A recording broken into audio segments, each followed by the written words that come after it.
Angji, përshëndetje, mirë se vjen në Bordeaux. Mirë se u gjeta. Ti ke kthyer pasionin tënd për udhëtime në stil jetën. Dhe sot do të zbulojmë pak nga jeta jote dhe si nisi gjithë ky pasion. Nëse do ta përshkruaje veten me 3 fjalë përmes udhëtimeve, cilat do të ishin ato? Nuk është as pak e vështirë kur mendoj udhëtimet që mund të kem bërë, po nga ana tjetër e vështirë të flasësh pak për veten, por mendoj guximtare, duke qenë se të udhëtosh si vetëm, por edhe të shikosh një pjesë të mirë të botës, kulturën. Mendoj që do pa guxim të dalësh nga ajo comfort zona që neve krijojmë zakonisht në jetën e përditshme. Nga ana tjetër kurioze. Jam kurioze për çdo gjë që ndodh dhe mendoj që shtysa kryesore kjo ka qenë dhe mendoj shumë pasionante, sepse ka gjëra në jetë që nuk kam bërë asnjëherë kompromise dhe mendoj që pasionet janë një nga ato. Si lindi pasioni yt për udhëtimet? I kam pasur qefshe e vogël dhe mbaj mend që fëmijë kur donin të na dërgonin për shembull në Durrës ose me të shtëpisë ose shoqëria që krijonin mater nëpër shkolla, në kopësht e këtij, edhe prindrit më thonë që gjithmonë ke dashur të pëlqejnë vendet e reja, ishe kurioze, pyesje gjatë gjithë kohës pse. Ndërkohë që më pas ka qenë shumë e thjeshtë, shikoja doja në fillim fare të bëhesha blogera. Por ka qenë pjesa e fashion, doja të vishesha, pastaj doja të gatuaja, ka qenë shumë e dyzimt se çfarë doja në të vërtetë. Dhe fillova të eksploroja më pas Tiranën, duke bërë hiking në vende të ndryshme, shumë afër fshatrave të Tiranës, derisa filluan njerëzit të më pyesnin ku është ky vendi, fillova të merrja kënaqësi edhe nga natyra. Thoja që sa e mërzitshme është jeta realisht në Tiranë një fundjavë, nëse ti nuk e shoqëron këtë me një aktivitet në natyrë, dhe aty pastaj kuptova që kjo është gjëja që mua më pëlqen. Ndoshta është realisht pasioni im të eksploroj vende të reja, të njoh njerëz, të njoh kultura, të takoj njerëz lokal, edhe pak nga pak ajo mori pastaj rrugën e vet. Cili ka qenë udhëtimi yt i parë që të bëri të dashurohesh me eksplorimin? Nëse do flasim për Shqipërinë, ka qenë Maja e Bardh, ka qenë hiking, kryesisht gjitha udhëtimet e mia, 80% le të themi janë udhëtime të cilat janë hiking në natyrë, ngjitja maleve, eksplorimi, climbing e të tjera. Dhe mendoj që ka qenë pikërisht aty ku zbulova që dua të ngjis malat. Ndërsa nëse flasim për jashtë, ka qenë Europa, patjetër, kurioziteti për të parë përtej Shqipërisë, për të njohur këto vendet e bukura që shikonim gjithmonë nëpër filma, dhe kështu ka nisur pak a shumë. Angji, ti çfarë profesioni ke? Aktualisht unë kam punën më të bukur në botë.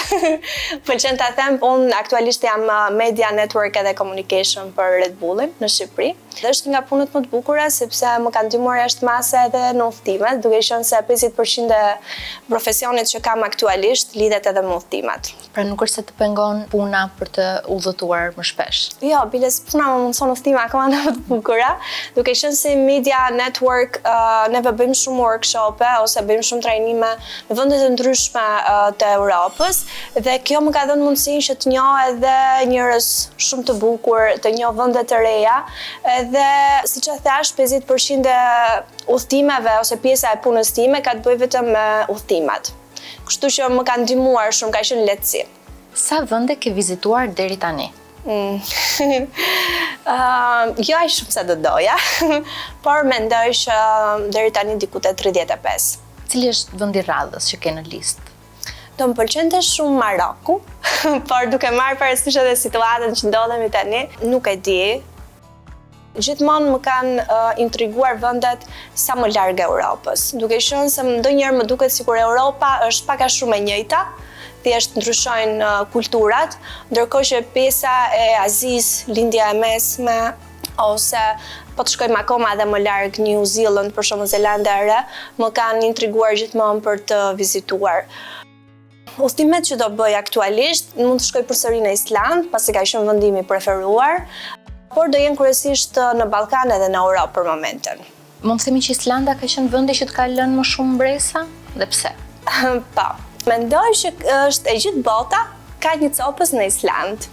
Është një nga këto vendet ku shpreha nëse mërzitesh nga moti në Island prit vetëm 5 minuta, është shumë e vërtet, sepse më kujtohet kur ikëm për të bërë ski ose kur isha atje ditën e parë, po binte borë dhe më pas Pas 1 minuti doli dielli, pastaj filloi një stuhi, domethënë është një vend I cili ishte gjatë gjithë kohës në ndryshim e sipër, mund të shikoje gjatë rrugës që kishte vulkanet aktive dhe ujëra termal që merrnin atë ngjyrën blu, oqeani nga ana tjetër, ato fshatrat e bukur prej bore, pastaj kishte këtë pjesën e ujvarave të pafundme ose kratereve që ishin krijuar nga shpërthimet vulkanike. Pra është një vend I cili domethënë gjeografikisht çdo minutë është akoma duke u shndruar për shkak se ka shumë vulkane aktive. Dhe për mua ka qenë një nga vendet më të bukura. Më pas në listë në vend të dytë është Azia, është Nepali, duke qenë se atje ndodhen edhe majat më të larta të botës, edhe për mua kur kam qenë për herë të parë ka qenë ëndër e bërë realitet. A ka ndonjë vend që të ka zhgënjur? Po. Ka, sepse shiko kur thënë zakonisht ne përpiqemi në social media të nxjerrim ndonjëherë edhe anët më të bukura të udhëtimit. Nuk është gjithmonë qef, është gjithmonë siç e thash është të guxosh, të rrezikosh. Jo çdo vend kanë ato pritshmëritë. Unë këtë I them edhe të tjerëve kur më pyesin ku të udhtoj ose ku të shkoj. Ka një gjë, kur ne shikojmë një video shumë të bukur në Instagram, mendojmë që realisht është ashtu. Ka raste që zgënjehemi. Për shembull kur kam qenë në Bali, mendoja që është çdo gjë aq e bukur sa që shikojmë neve në social media.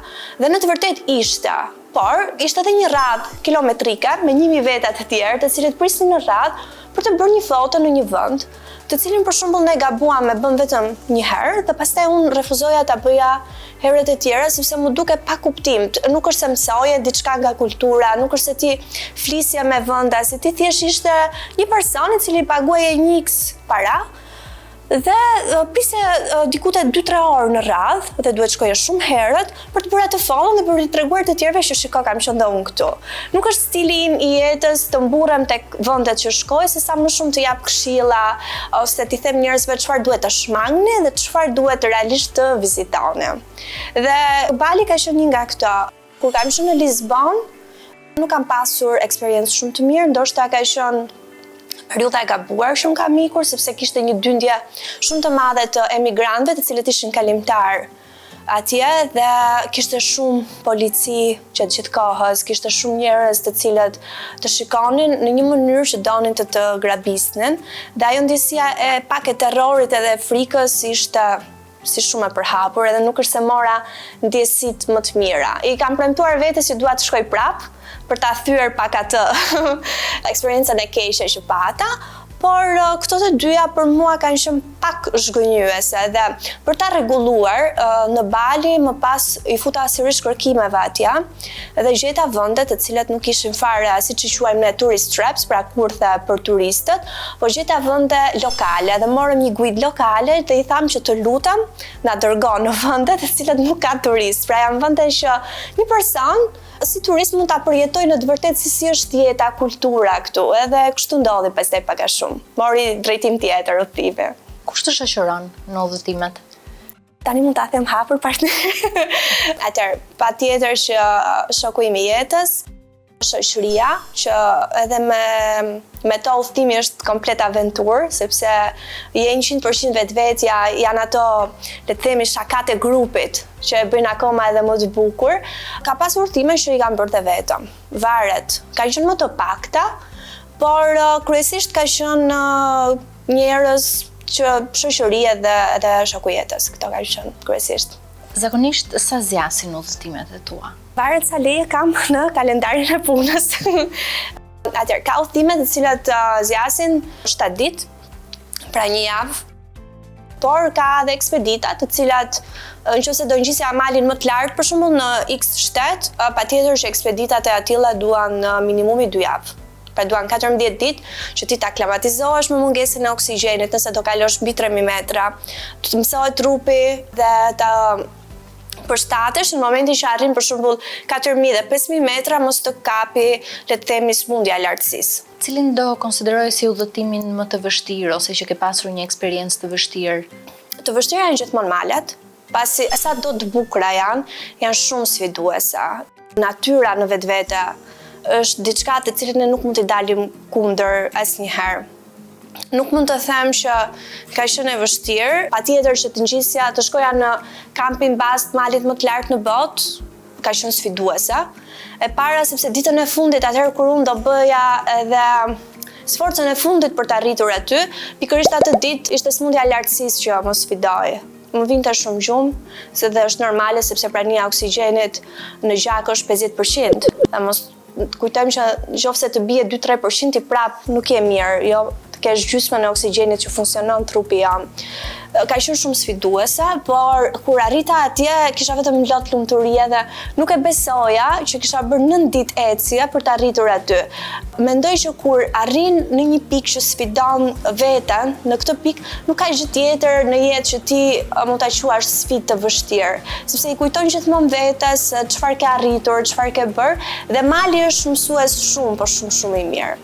Ka pas momente që më kanë penguar në jetën familjare, po. Për shembull, një nga eksperiencat që nuk ka qenë fort e kënaqshme ka qenë udhëtimi në Madeira, i cili ka aeroportin më të rrezikshëm në Europë për shkak të rrymave që vijnë nga oqeani, dhe ka raste që avioni i shkon shumë afër pistës dhe nuk ulet dot. Ty të duket sikur do batohet, në të vërtetë thjesht ngrihet prapë dhe ulet në një vend tjetër afër. Kishte ditëlindje nipi, edhe i kisha premtuar, bënte 5 vjeç, kisha premtuar që do shkoja sepse do kthehesha më përpara.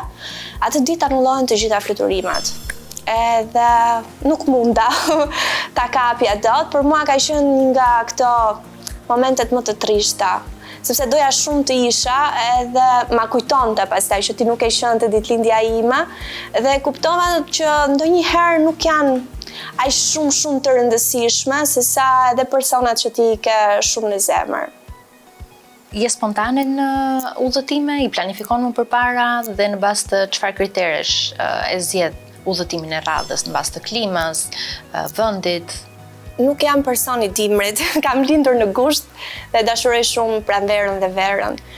Ka momente në dimër që dua të largohem në këto vende shumë të ngrohta dhe të shijoj pjesën e plazhit ose oqeanit. Patjetër që kam një listë të vendeve që dua të vizitoj dhe jo se gjithmonë e ndjek listën. Nëse kam krijuar një ide për vendin, nuk dua edhe të futem shumë në detaje, sepse jam njëri që më pëlqejnë shumë surprizat, më pëlqen edhe të krijoj kujtime të bukura nga vendi dhe nëse do isha nga këto personat me listë dhe me checklist që po isha këtu, mbarova, i bëra foto dhe videot, jo, dua shumë t'ja lej dhe momentit, varet se si të marrin gjërat. Nëse për shembull te këto vende të ishujt e Europës, kam dashur gjithmonë të marr një motor edhe të largohem për këto plazhe që janë akoma më të veçuara, të takoja njerëz lokal, të bëja muhabet, i pyesja se si është jeta aty. Dhe tani është akoma dhe më e bukur kjo si eksperiencë, sepse njerëzit tashmë e njohin Shqipërinë. Pra e dinë ku ndodhem, i kanë qenë. Edhe fillojnë muhabete që a ke qenë këtu, po për mua është hera parë këtu edhe krijon atë ndjesinë që bota është realisht një fshat shumë i vogël dhe më duket ndonjëherë sikur të gjithë ne njihemi me njëri tjetrin, pavarësisht se jetojmë në vende ose kultura të ndryshme. Mesatarisht, sa të kushton një udhëtim? Varet nga destinacioni. Optimizimi i udhëtimeve të mia ndodhet nga bashkëpunëtorët që kam. Që do të thotë që nëse do udhtoj dhe kam diçka në mendje, patjetër kam edhe bashkëpunëtorë të cilët heqin një pjesë shumë të mirë të shpenzimeve që kam për udhtimet. Varet se ku do shkosh. Nëse do flasim për kontinente të ndryshme, patjetër që bileta e avionit është më e kushtueshme nëse distanca nga Shqipëria ose tranzitet janë edhe më të largëta. Ka udhtime në Ballkan të cilat janë shumë lirë, që ti mund t'i mbyllësh me 200 euro. Pastaj ka udhtime të tjera të cilat kanë shkuar edhe 1500-2000. Varet nga destinacioni që ti zgjedh. Cili ka qenë udhëtimi më i kushtueshëm që ke bërë? Islanda. Islanda është vend shumë i bukur, të cilët unë do t'i kthehem sërish. Sepse në stin të ndryshme ka atë bukurinë, hijeshin tjetër, por duke qenë se është një vend vulkanik dhe ndodhet si një pikë e vogël në mes të oqeanit, çdo gjë importohet. Pra, është një vend i cili nuk prodhon asgjë. Dhe normalisht çmimet ishin shumë të shtrenjta. Duke folur, mund të them që ushqimi, kulinaria ishte gjëja më e shtrenjtë, të cilët mund ta kishe si eksperiencë në Island, nëse realisht do provoja ushqimet lokale. Akomodimi ishte si çdo vend tjetër në Europë, jo diçka që do habiste, dhe të futesh në këto sitet arkeologjike, se të shikoj këto gjërat e bukura, çmimet ishin pak të shtrenjta, por jo diçka wow, por nëse flasim për pjesën e shpenzimeve, pra të ngrënit të pirit, për mua është një nga vendet më të shtrenjta. Një udhëtim që nuk të ka kushtuar shumë, por që të ka surprizuar për mirë. Ballkani. Për mua është surprizë për mirë është sepse ka diçka, duke qenë se kemi të gjithë këtë shpirtin e Ballkanit edhe merremi vesh me të gjithë fqinjet tanë, patjetër që udhëtimet janë shumë të lira, duke marrë parasysh udhëtimet nëpër Bujtina, malore, kur bëjmë hiking gjatë verës ose gjatë pranverës, janë të lira dhe janë shumë të bukura. Mbaj mend për shembull kur kam shkuar për herë të parë në pjesë të ndryshme të Malit të Zisë ose Maqedonisë së Veriut, jam surprizuar shumë për mirë edhe kam menduar që pse ne shqiptarët, paktën këto që preken nga Peaks of the Balkan, që janë majat më të larta të Ballkanit, duhet kopjojmë sa më shumë nga fqinjat, sepse këto kabinat e drurit që janë të gjitha një lloj në një fshat turistik, japin më shumë hije shi sa kur mendon për një vend malor në Shqipëri që Bujtina siç është njëra nuk është tjetra. Dhe jam surprizuar për mirë që këtë kulturën e të mbajturit edhe mjedisin pastër, duke mbajtur të gjitha pemët e prera një lloj, pylli i pashkatruar, edhe tamam park natyror, me emrin e vërtet, për shembull të lejohen ndërtimet e tepërta, merr një kuptim tjetër kur shkel në vendet e tjera të Ballkanit. Kështu që më kanë surprizuar shumë për mirë dhe patjetër që nga ana ekonomike kanë qenë shumë herë më të lira. Ushqimi më i veçantë që ke provuar diku jashtë? Ka diçka. Unë nuk jam shumë e kulinarisma, nuk më pëlqen edhe të provoj gjërat e reja, jo sepse nuk dua, por sepse stomaku im nuk është se nuk ka shumë qef. Për shembull, ka vende që nuk kam ngrënë dot. Mund të kemi qëndruar edhe 2 javë, siç ka qenë Nepali, edhe unë nuk kam konsumuar asgjë dhe kur jam kthyer edhe me 7 kg më pak, duke qenë se edhe bëm edhe hiking edhe pesha trupore, muskulare bija. Por mund të them vendet nordika. Jam surprizuar edhe për mirë, por edhe ka qenë një ushqim që se kisha provuar më përpara. Për shembull, realisht e provon salmonin e vërtet siç është. Ose mënyrën se si e gatuajnë ato që e zijajnë. Ne jemi mësuar shumë tek pjesa paktën e bregdetit që kemi, që peshqit i gatuajnë në mënyra shumë të ndryshme. Ballkani në përgjithësi e përdor shumë vajin, ose mund të përmend edhe Japoninë. Kisha menduar që nuk do më pëlqente ushqimi, ndërkohë që jam surprizuar në një mënyrë të frikshme. Mendoj që kanë realisht ushqimin më të mirë dhe pjesa aziatika. Një vend që doja rekomendoje njerëzve për të vizituar patjetër? Japonia. Një vend që nuk do ta rekomandoje? Po.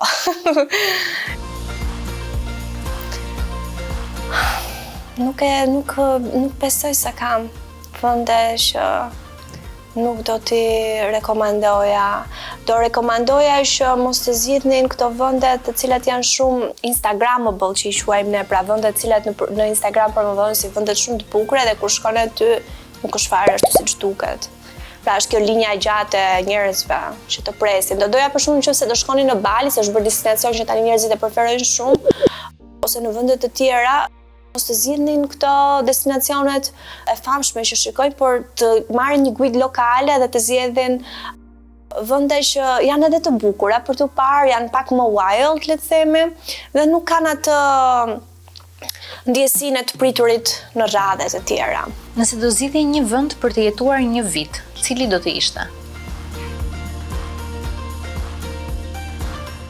Mendoj do zgjidhja ose Laplandin ose Madeirën, një nga këto. Madeira për mua ishte shumë surprizë e bukur në Europë, përveç aeroportit.